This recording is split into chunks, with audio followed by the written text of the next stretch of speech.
part of the battle. Okay, this is Unit 1. We're going to start off by just introducing ourselves, and I'll ask you to introduce yourself. Tell us a little bit about yourself. I'm Dario Broccolino. I'm the State's Attorney for Howard County. As the State's Attorney, along with the lawyers that work with me, we go into court every day and try to prove that a person who is charged with a crime is guilty of that crime. Good morning. My name is Greg Schechtman. I'm a commissioner on the Maryland Higher Education Commission. We oversee all of the higher education universities and community colleges and career schools in the state. And we also have a lot of community. Hi, I'm Patty Otero. I was a former teacher here, so I left here about 6 years ago. I work at central office now. I actually work with teachers, so I help to support the teachers. But I'm also a parent here, so my children are in 4th grade. Excited, got to watch some of you guys yesterday, and my daughter's in 1st grade, so I'm really excited. I ask you guys to introduce yourselves. Tell us a little bit about yourself. Hi, my name is Lindsay Doe, and my favorite historical figure is Pocahontas because she helped Kingstown survive. Hi, my name is Jordan Red Miles, and my favorite historical figure is Martin Luther King Jr. because he fought with his words, not with his fists. Hi, my name is Jack Duffy, and my favorite historical figure is Herb Brooks because he helped the USAT beat the Russians in the 1980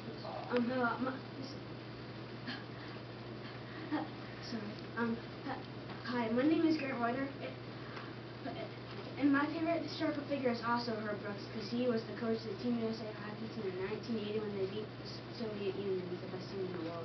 Were you guys even born in 1980? I was there. That was great. That's the first time I've ever heard. Very interesting. Okay, as I say, this is Unit 1. What basic ideas about government did the founders have? Congress has formed this Congressional Committee to examine the United States Constitution and the purposes of government. Members of your group are expert witnesses appearing before this committee. You have been asked to testify on these questions. According to the founders, what are the basic purposes of government? Why did the framers think a constitution was necessary to achieve these purposes? Does our government still serve the purposes that the framers intended? Describe an example of a time when individual rights and the common good are in conflict. What basic ideas were included in the Declaration of Independence? Why was this document written? Okay. Keepers ready? You may begin. We the people of the United States, in order to form a more perfect union, Establish justice, Ensure domestic tranquility, provide for the common defense, promote the general welfare, and secure the blessings of liberty to ourselves and our posterity, to ordain and establish this Constitution for the United States of America. These were the founders' beliefs about the government. According to the founders, the basic purpose of government is to protect the person's right to live, the right to speak or believe what they want. A social contract helps the situation. It's an agreement to give up part of your freedom to protect protection of your rights. The founders needed one so they could protect their rights, which is life, liberty, and the pursuit of happiness. People should have the right to live, but recently many angry people have started killing other innocent people around the world. The framers thought the Constitution was necessary because it's a set of rules and laws that explain what the government is to do. We needed the Constitution so people wouldn't be out of control or put us in a state of nature, which is when there are no rules, no laws, and no government. So we can have a civilized country. And therefore, we won't have a dictatorial government. People today still have the same rights to have life, liberty, and the pursuit of happiness. Also, we still use the legislative branch, the judicial branch, and the executive branch the way it was intended, by splitting the powers so the powers are equal. The framers formed a republican government, a constitutional government, to create a better country. The laws still need to obey the Constitution so everyone's rights are protected. People should have individual rights, which includes freedom of expression, but this was forgotten in an Oklahoma school that didn't let a 7-year-old have dreadlocks. This took away our freedom of expression. The administrators realized that they were being unfair and let her have dreadlocks again. This was her individual right, and it was a common good to let her wear them. But the common good and individual rights don't always agree. An example of a time when individual rights and common good are in conflict is when the founders were creating government. Because they had to protect people's rights, but the founders argued with one another, sharing their own feelings and opinions. And it wasn't always what was best for everyone. For example, the Second Amendment says that people have the right to bear arms. This is an individual right. But the common good isn't always to own a gun because some people don't use it in the right way and injure other people.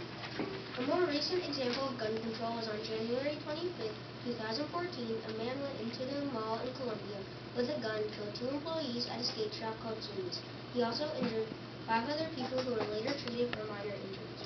Before the Constitution, the founders created the Declaration of Independence. Some of the basic ideas in the Declaration of Independence are to describe all the rights that people have. It also explains what will happen if the government acts unfairly. The citizens are allowed to abolish it and institute a new government. The Declaration of Independence declared American colonies independence from Great Britain. Also, the Declaration of Independence, it told 27 ways King George III abused his power. For example, he taxed them on tea, newspapers, and pamphlets. But the Declaration stated that America would have the people holding the power, so no one person can take over the whole country. Samuel Adams once said, There should be one rule of justice for rich and poor, for the favored at court, and the countryman at the plow. This means that everyone Is treated equally no matter how rich, No matter how poor. because our rights belong to we the people.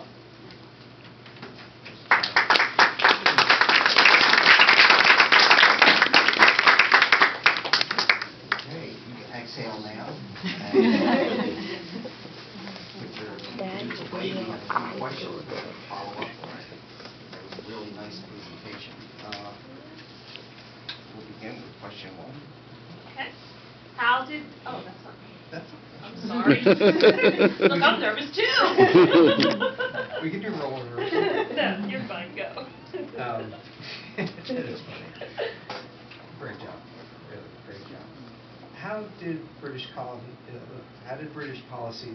influence the founders' belief in government? well, there was the Intolerable Acts. This is when Britain shut down the whole Boston Harbor, and many people lost their jobs. There was the Quartering Act. Colonists had to let British soldiers live inside their houses and give them food and let them have a room to sleep in. And the last one, which I think is the worst, is the Stamp Act.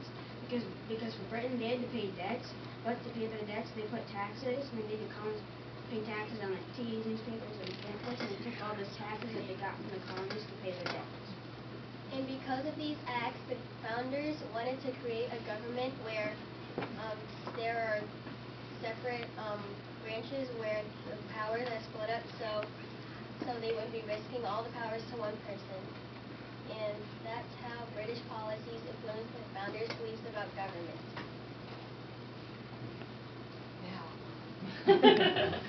How can each one of us serve the common good?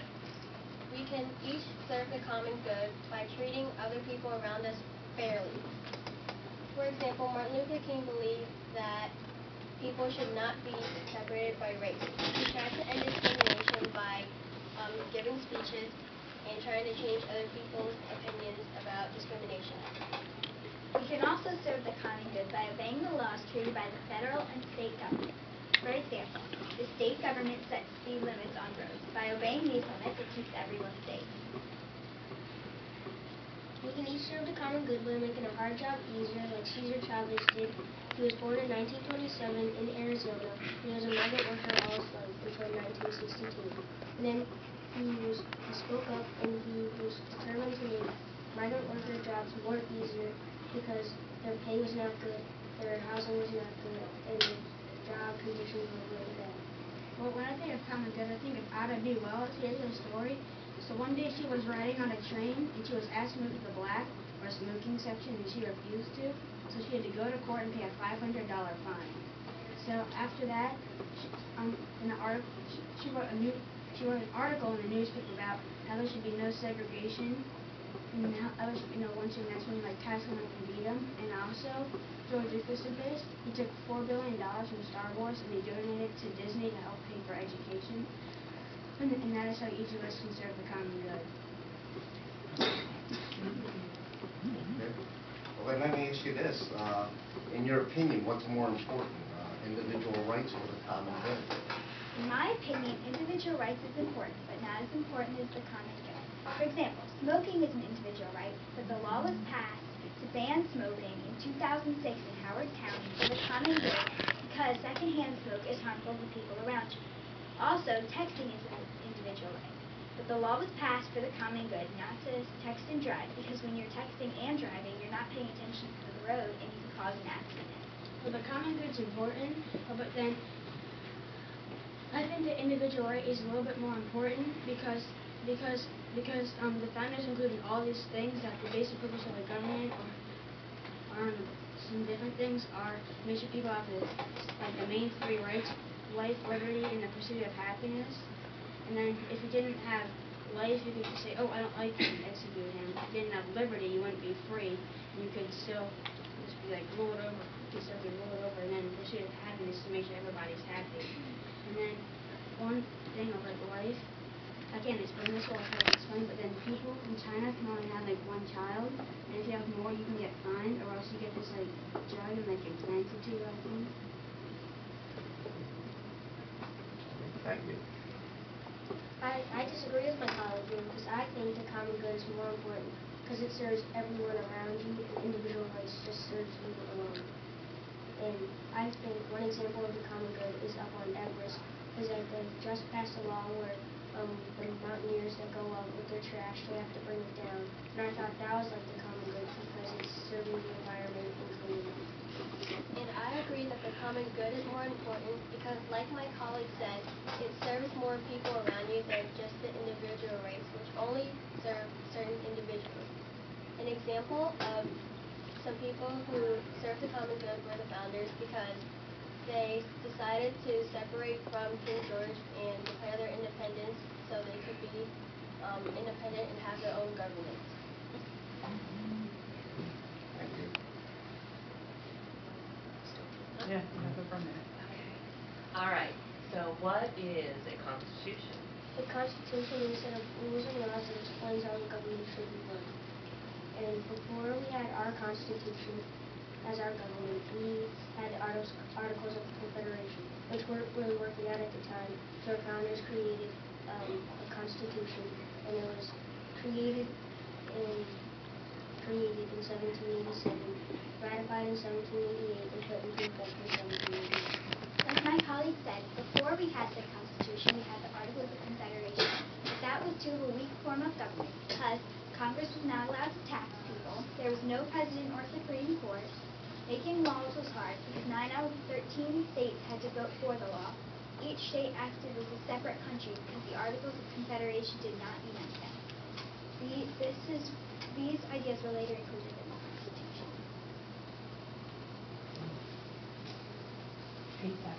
Second. I think that's close enough.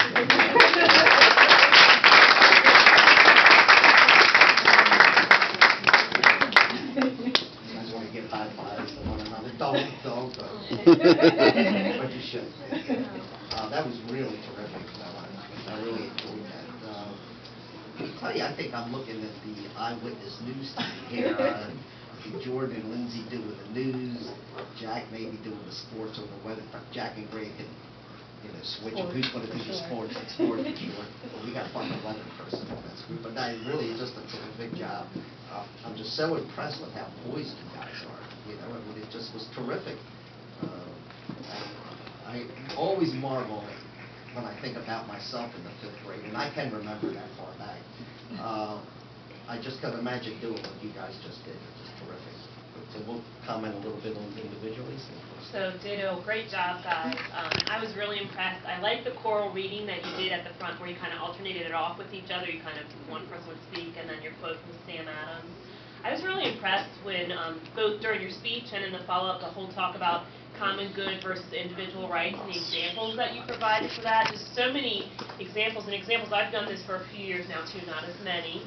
I do a couple a year, just 2 a year, maybe 2 or 3. But the examples you gave are examples I hadn't necessarily heard before. So I really liked when you talked about the individual rights during your speech, and it was Lindsay and Jordan and Jack, all 3 of you kind of talked about the bearing arms and gun control, and and the tragedy that happened at the Columbia Mall. So that's a powerful example that might give some people second thoughts about that whole amendment to bear arms and that right to bear arms and when it's not used to support the common good.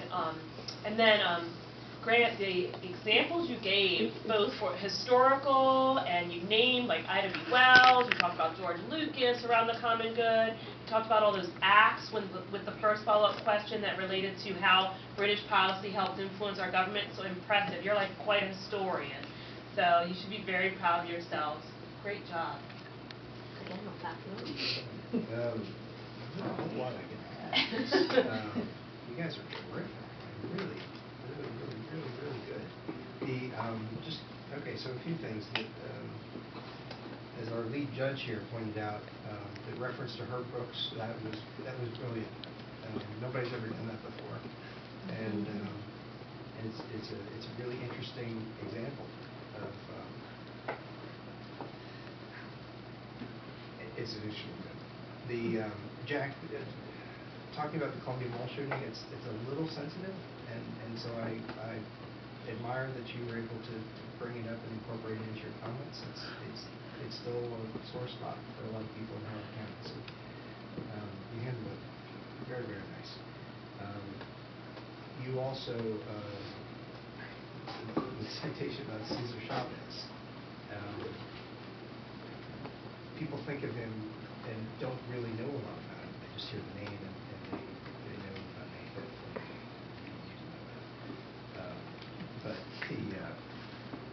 explaining why he was important and what he did in terms of civic virtue, I think was a good example. Jordan talking about the smoking issue and drug testing for driving.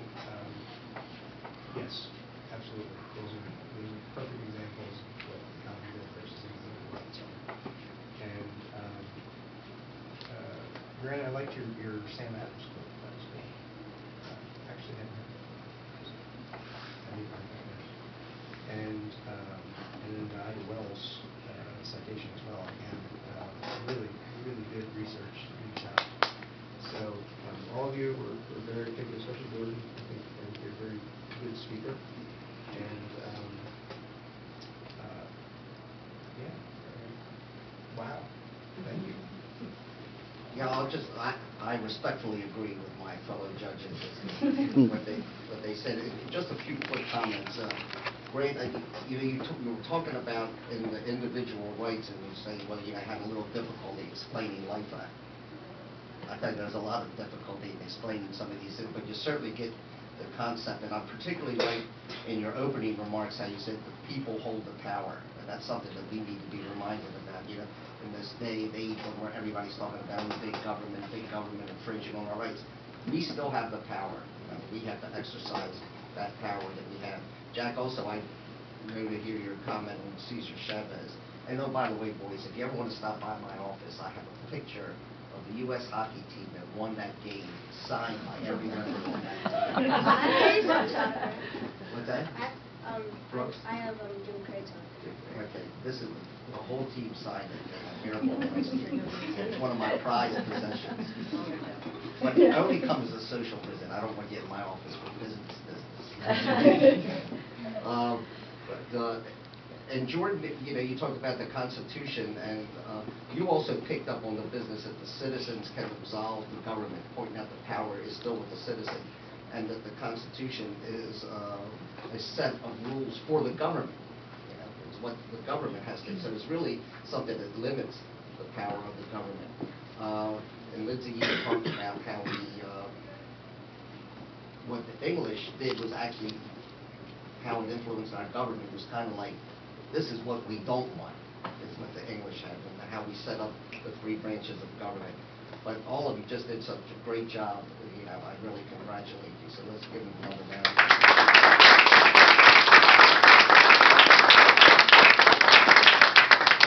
Now, one of the things I like about this is the smiles on your faces when this is all over.